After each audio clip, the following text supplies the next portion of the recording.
মা গো মা, এ কি করছো? জল মেপে খরচা করছি গো গিন্নি। মুখ ধুয়ে জলটা বাইরে না ফেলে এই পাত্রের মধ্যেই ফেলছি। ইস, ছ্যা, ছ্যা, ছ্যা, ছ্যা, ছ্যা, ছ্যা। এই এই সকাল সকাল এত ছ্যা ছ্যা করো না তো। এমনিতেই জলের যে অভাব, তার মধ্যে শুধু মুখ ধোয়ার জন্য জল নষ্ট করা মানে বোকামি, বুঝলে? তা বলি, ওই এঁটো জল কোন কাজে লাগবে শুনি? লাগবে লাগবে লাগবে, অনেক কাজে লাগবে। প্রথমে এই এঁটো জলটা দিয়ে মাথায় যে কটা চুল আছে সেগুলো ভেজাবো। তারপর কিছুটা জল দিয়ে ছাতু মেখে খাবো। বাকিটা দিয়ে খেয়ে উঠে আবার মুখ ধোবো। তারপরেও যদি পাত্রে জল পড়ে থাকে তবে সেটা চাপা দিয়ে রেখে দেবো আগামীকাল সকালের জন্য, বুঝলে? চোটে এত সুন্দর ঘুমটাও চটকে একেবারে চচ্চড়ি হয়ে গেল। দূর।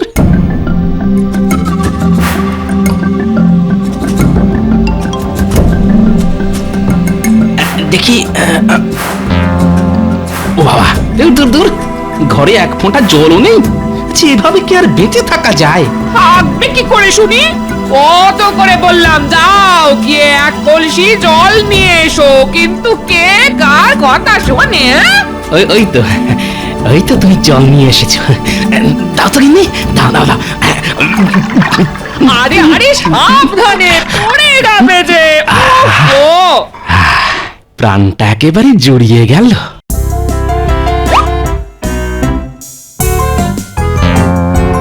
দিলে তো সব জল শেষ করে, এবার বাকি দিনটা চলবে কেমন করে শুনি? রাঁধবো কি দিয়ে আর খাবো কি? দূর, জল তেষ্টার সময় এত কিছু মাথায় থাকে নাকি? ওই দেখো, পেটে জল পড়তে না পড়তেই খিদেতে পেটের ভিতরে ইঁদুরগুলো যেন ডাকতে শুরু করে দিল। এই মানুষটার খালি খাওয়া আর ঘুম, তার বাইরে কিচ্ছুটি চেনে না। সারাদিন খাই খাই খাই খাই করে আমাকে একেবারে পাগল করে দিলে গো। দাও তো গিন্নি, একটু ছাতু মেখে দাও। হ্যাঁ, আজ ছাতু মাখা খেয়ে রাজসভায় যাব। সংসারে এখনো মেলা কাজ পড়ে আছে আমার, আমি পারবো না তোমার জন্য ছাতু মাখতে। ভগবান দুটো হাত দিয়েছে যখন, তখন হাত দুটোকে একটু কাজে লাগাও না।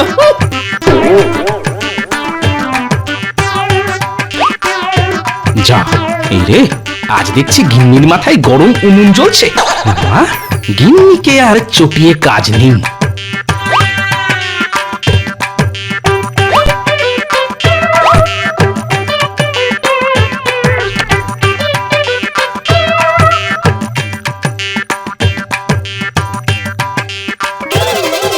যা, জল ছাড়া ছাতু মাখবো কি করে?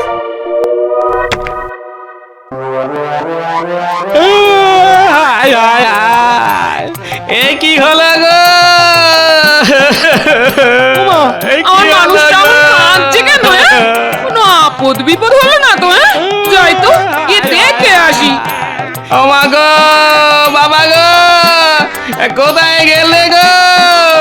এই বলি আমার বাচ্চাদের মতো হাত পা ছুড়ে কাঁদছো কেন?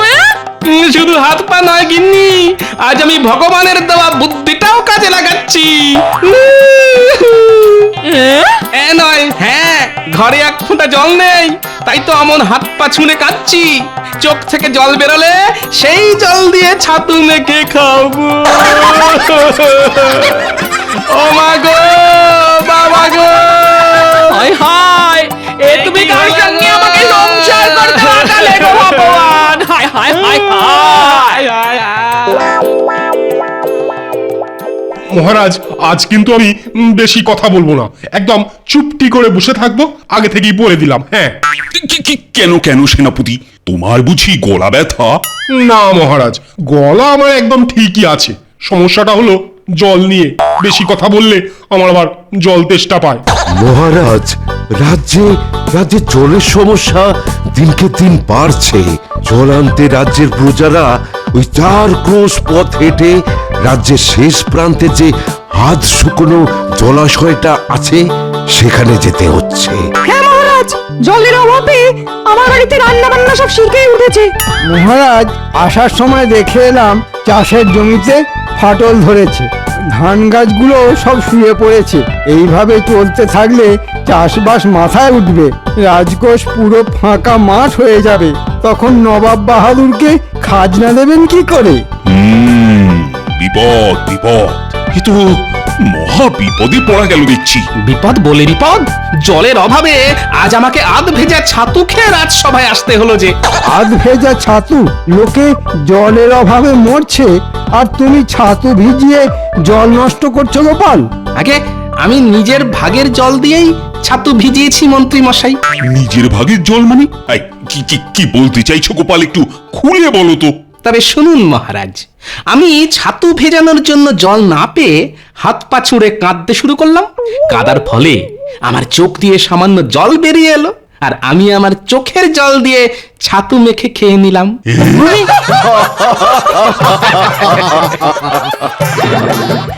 সত্যি গোপাল, তোমার মাথায় কত বুদ্ধি। বাধ্য হয়ে নখ চেপেছি, শ্বাস করেছি বন্ধ। গোপালের মাথায় আছে বুদ্ধি আর গায়েতে দুর্গন্ধ। ঠিকই তো গোপাল, বাবা তোমার গা থেকে না একটা বিশ্রী গন্ধ বেরোচ্ছে। সত্যি করে বলো তো গোপাল, কতদিন স্নান করো না? সে আর দুঃখের কথা আর কি বলবো, ঘরে স্নানের জল নেই। স্নান করতে গেলে বাড়ি থেকে 4 ক্রোশ পথ পায়ে হেঁটে জলাশয়ে যেতে হচ্ছে। স্নান সেরে ওই 4 ক্রোশ পথ হেঁটে বাড়ি ফিরতে ফিরতে আবার সারা শরীর ঘামে ভিজে যাচ্ছে। তাই ঠিক করেছি, যতদিন না জলের কষ্ট মিটবে ততদিন আমি স্নান করব না। ছি ছি ছি ছি, এতদিন জানতাম তুমি কিপ্টে, এখন দেখছি শুধু কিপ্টে না, তার পাশাপাশি কুঁড়েও। না না না না, এবার কিছু একটা করতেই হচ্ছে, এইভাবে তো আর চলতে পারে না। আমার প্রজারা জলের অভাবে কষ্ট পাচ্ছে, এটা আমি কিছুতেই মুখ বুঝে সহ্য করব না। কিন্তু কি করবেন মহারাজ, জল তো আর মোহরের বদলে কেনা যায় না, জল তো ভগবানের দান। বর্ষা আসতেও এখনো অনেক দেরি। ততদিন কিভাবে এই জলের কষ্ট মেটাবেন মহারাজ?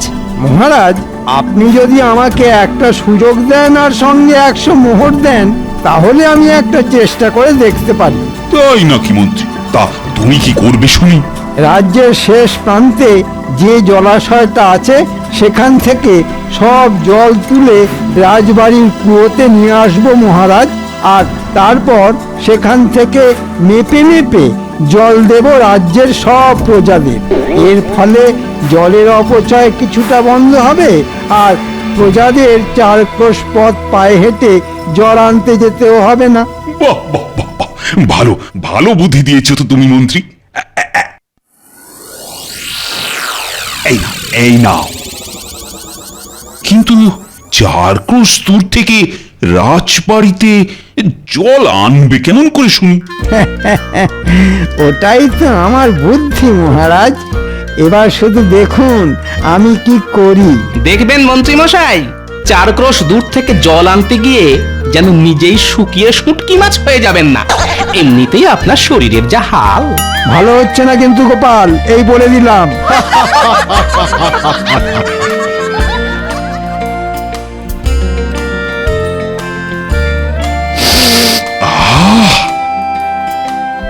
বেশ সুন্দর গন্ধ বেরিয়েছে দেখছি। আজ কি রান্না হয়েছে রানী? আজ তোমার পছন্দের আলু পোস্ত, মাছের ঝোল আর খাসির মাংস রান্না করেছি। বাবা বাবা বাবা, দাও দাও, আর দেরি করো না, আমি যে আর অপেক্ষা করতে পারছি না।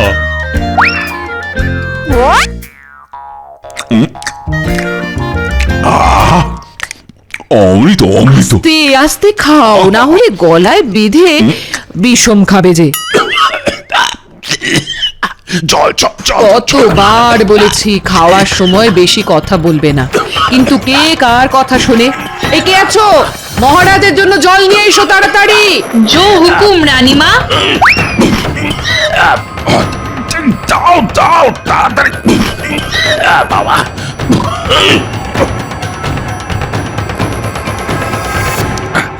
কি মাত্র এইটুকু জল, এতে যে আমার অর্ধেক গলাও ভিজলো না। আগে রন্ধনশালায় আর এইটুকুই জল বেঁচেছিল মহারাজ। সে কি?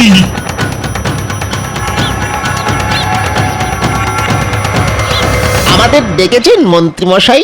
হ্যাঁ, একটা কাজ আছে। হে হে, আপনার হাতে ওটা ওটা কি মন্ত্রী মশাই? খালি এদিক ওদিক নজর, এতে মোহর আছে, মহারাজ দিয়েছেন। বাহ বাহ বাহ বাহ, এবার কি করতে হবে বলে ফেলুন দেখি। সকাল থেকে হাতের তালুটা কেমন কুটকুট কুটকুট করছে। মনে হচ্ছে আজ কিছু মোহর টেকে ঢুকবে।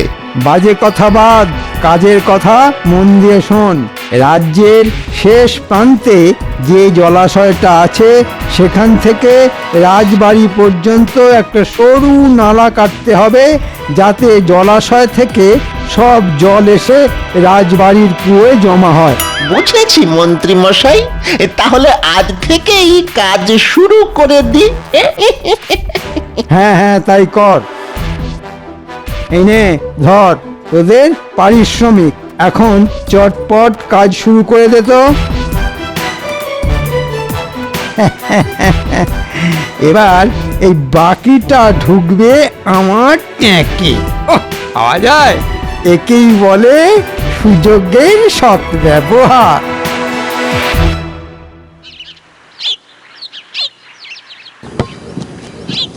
দেখুন মহারাজ, এইভাবে নালা কেটে যদি জলাশয়ের সঙ্গে যোগ করে দেওয়া যায় তাহলেই কাজ শেষ। জল নিজে থেকে এসে পড়বে রাজবাড়ির কুয়োয়।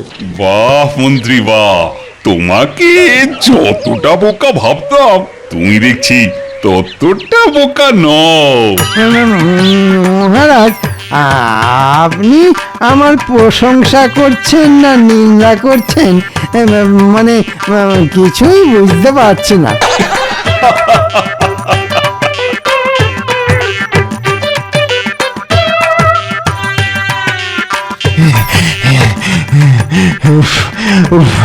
আর পাচ্ছি না, আর পাচ্ছি না রে ঘটা। একে একে চড়া রোদ, তার উপর ওই হাতের কাছে জলও নেই। তেষ্টায় গলা বুক একেবারে ফেটে যাচ্ছে। দরকার নেই মোহরের, চল পালিয়ে যাই। আপনি বাঁচলে বাপের নাম। ঠিক ঠিক বলেছিস বটা, ঠিক বলেছিস। না হলে আমাদের এই রোদে এই পটল তুলতে হবে। হ্যাঁ, ঠিক বলেছিস। কিরে, চুপ করে দাঁড়িয়ে পড়লি কেন? আমাদের আমাদের ছেড়ে দিন মন্ত্রী মশাই, আমাদের দ্বারা এই কাজ হবে না। বললেই হলো ছেড়ে দিন। গুনে গুনে মোহর নেওয়ার ডালা মনে ছিল না? এই ধরুন আপনার মোহর। এই কটা মোহরের জন্য আমরা পটল তুলতে চাই না। আর আর কিছুক্ষণ এখানে দাঁড়ালে আমরা শুকিয়ে একেবারে শুটকি মাছ হয়ে যাব। চল চল বটা, চল আমরা বাড়ি যাই। এই রোদে আর দাঁড়াবো না। চল চল। এ কি মন্ত্রী, আমি যে তোমাকে 100 মোহর দিলাম, তা ওরা তোমায় মাত্র 10 মোহর ফেরত দিল কেন? তাহলে বাকি মোহর কোথায় গেল? মানে বাকি মোহরগুলো আমার কাছেই আছে মহারাজ, সময় মতন ওদের ঠিক দিয়ে দিতাম। তোমাকে চিনতে আমার আর বাকি নেই, কোনো কাজ হবে না তোমার দ্বারা। মরকট কোথাকার, বাকি মোহরগুলো আজকের মধ্যে ফিরিয়ে না দিলে না তোমার গর্দান নেব, এই আমি বলে দিলাম।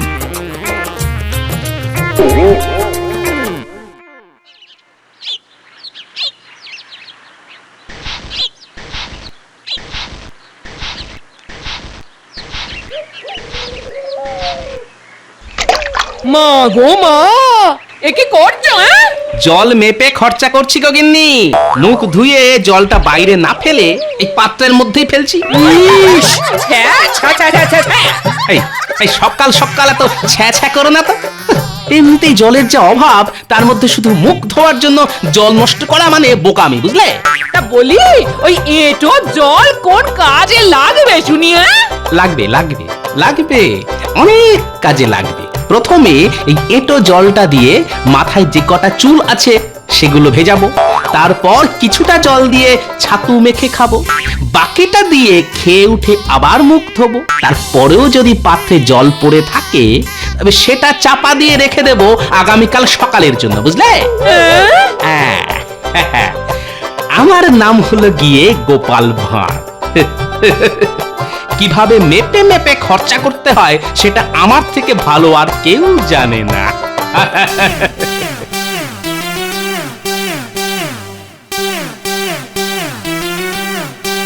কি ব্যাপার মহারাজ, আপনাকে দেখে বড় চিন্তিত মনে হচ্ছে। রাজ্যে এমন একটা মন্ত্রী থাকতে চিন্তা না করে উপায় আছে? সে কি মন্ত্রীমশাই, এইবারও আপনি? হ্যাঁ হ্যাঁ, প্রত্যেকবারের মতো এইবারও আহাম্মক মন্ত্রীটা না গাধার মতন বুদ্ধির পরিচয় দিয়েছে। তাই বলি, আমাদের মন্ত্রীমশাই আজ কেন ভেজা বিড়ালের মতন এক কোণে চুপটি করে দাঁড়িয়ে আছেন? ভেজা নয় গোপাল, শুকনো বেড়াল বলো। জলের যা আকাল। এবার তাহলে কি হবে? দুদূর এক একটা আকাট অকম্মার দেখি সব আমার রাজসভায় কারো দ্বারা যদি কোনো একটা কাজ হয়েছে। দুদু কি গোপাল, এবার তুমি একটা উপায় খুঁজে বার করো। হ্যাঁ গোপাল, একমাত্র তুমিই পারবে এই জলের কষ্টের হাত থেকে আমাদের বাঁচাতে। গোপাল আর কি বা করবে? গোপাল তো আর জল তৈরি করতে পারবে না। কি গোপাল, কিছু বলো। আগে মাথায় বুদ্ধি থাকলে আকাশের চাঁদও পেড়ে আনা যায় মন্ত্রীমশাই। সেখানে জলের কষ্ট দূর করা তো সামান্য ব্যাপার। তোমার খালি মুখেই বড় বড় ভাষণ, কাজের বেলা ফক্কা। না, অনেক অপমান সহ্য করেছি, আর নয়। মহারাজ, আমি কথা দিলাম 3 দিনের মধ্যে রাজ্যের এই জলের কষ্ট আমি মিটিয়েই ছাড়বো। না হলে আপনি আমার নামে গাধা পুষবেন। বাহ, এ তো দেখছি একেবারে আত্মবিশ্বাস গুলে খেয়েছে। কিন্তু রাজ্যে তো জলই নেই, তাহলে কিভাবে গুললো? এবার কিছু একটা করতেই হবে, কিন্তু কি করি কি করি, কিভাবে যে এই জলের কষ্ট মেটানো যায়? না, মহারাজকে বলে এসেছি 3 দিনের মধ্যে জলের কষ্ট মিটিয়ে দেব। কথা রাখতে না পারলে আমাদের শুটকো মন্ত্রীটা সাপের 5 পা দেখবে, আর সেটা আমি কিছুতেই হতে দেব না। উফ বাবা, রোদের কি তেজ! যাই, এই বড় গাছটার নিচে গিয়ে একটু জিরিয়ে নিই।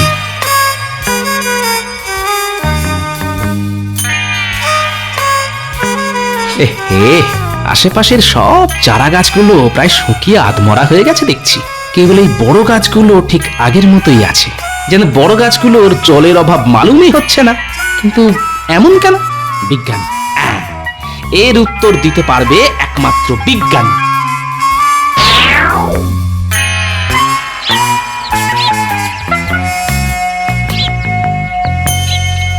বিজ্ঞানী, বিজ্ঞানী, শুনতে পাচ্ছ? গোপাল যে, বলো, ডাকছো কেন? এই যে বিজ্ঞানী, তোমার কাছে একটা বিষয় জানতে এলাম। কি জানতে চাও বলো গোপাল। আচ্ছা, জলের অভাবে রাজ্যের সব চারা গাছগুলো প্রায় মরতে বসেছে, কিন্তু বড় গাছগুলো ঠিক আগের মতোই আছে। এমন কেন হলো বিজ্ঞানী? কারণ বড় গাছের শেকড় মাটির অনেক গভীর পর্যন্ত গেছে, তাই বড় গাছগুলো মাটির নিচ থেকে জল টেনে জীবন ধারণ করছে গোপাল। কিন্তু চারা গাছগুলোর শিকড় মাটির গভীরে যেতে পারেনি, তাই জলের অভাবে সব চারা গাছগুলো মরতে বসেছে গোপাল। তাই নাকি? গাছ মাটির নিচে থেকে জল নিয়ে বেঁচে থাকে? হ্যাঁ গোপাল, আর এই দিক থেকে সবচেয়ে এগিয়ে ইউক্যালিপটাস বা নীলগিরি গাছ, যেখানে জলস্তর সবচেয়ে উপরে, সেখানে এই গাছ জন্মাতে দেখা যায়। আমাদের রাজ্যে এই গাছ আছে বিজ্ঞানী? থাকবে না কেন, নিশ্চয়ই আছে গোপাল। কিন্তু কেন বলো তো? সাবাস, পেয়েছি, একটা উপায় খুঁজে পেয়েছি।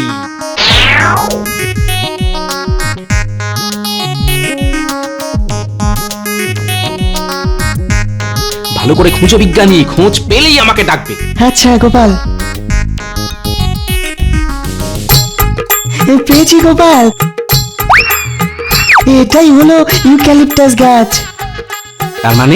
তার মানে এই জায়গায় মাটির নিচে ভালো জলের স্তর আছে। ঠিক বলেছ গোপাল, এই গাছ বেঁচে থাকার জন্য মাটি থেকে প্রচুর জল সংগ্রহ করে। বিজ্ঞানী, তুমি এখানে দাঁড়াও, আমি এক্ষুনি যাব আর আসবো। আমরা কোথায় যাচ্ছি গো গোপাল দাদু? আরে চল না, গেলেই দেখতে পাবি। নে নে, এবার তোরা মাটি খোঁড়া শুরু কর।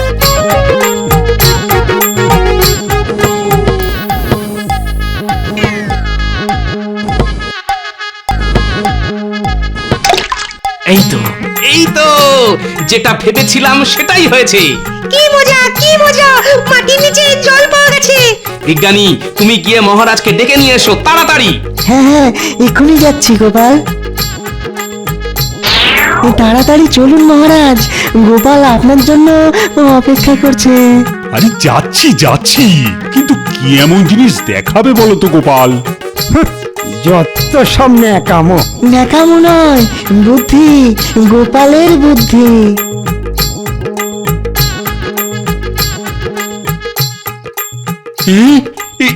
এখানে এত জল এলো কিভাবে? দেখুন মহারাজ, আমি কথা রেখেছি। তবে আমি একা নয় মহারাজ, আজ বিজ্ঞানী না থাকলে আমার মাথায় এই বুদ্ধিটাই আসতো না। বিজ্ঞানী আবার কি করলো? বিজ্ঞানী তো আমাকে ইউক্যালিপটাস গাছ সম্পর্কে বলল, আর শুনেই আমার মাথায় এই বুদ্ধিটা খেলে গেল। তা ঠিক, ইউক্যালিপটাস গাছ যেখানে জন্মায় সেখানকার মাটির নিচে জলস্তর থাকা অবশ্যম্ভাবী, এটা আমি জানতাম।